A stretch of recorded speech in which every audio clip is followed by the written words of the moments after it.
blah blah blah. You know. Yeah, 100%.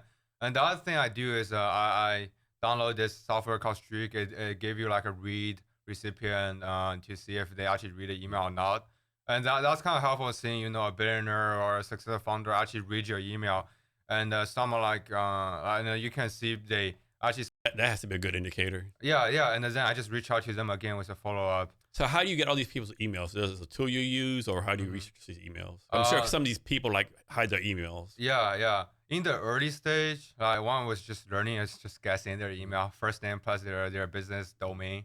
And then I found this, I forgot the name, but there are tons of email, Mhm. find people email. But basically, you just plug in, you put in the website domain, their business is Mhm. at, and then you put their full name, and it should give you a decent guess.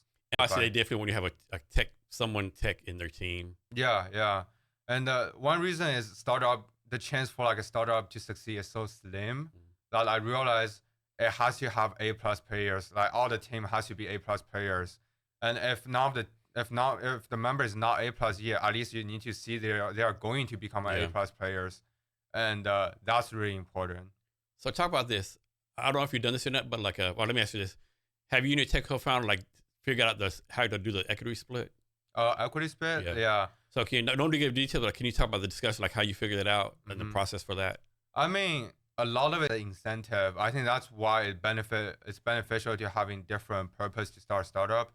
We never had any conflict, or it was just saying, oh, maybe somewhere around the equal split makes sense, and we are kind of just we know yeah we can't just agree on both sides. So do you think so those like boomers, I'm Gen X, there's millennial, Gen A, Z, all the different generations. Do you think each generation has been taught to learn differently? Um, how be taught to be learned Yeah. differently. Um, I think I think doesn't matter which generation, they all learn the same, but they might be taught be learn differently in school.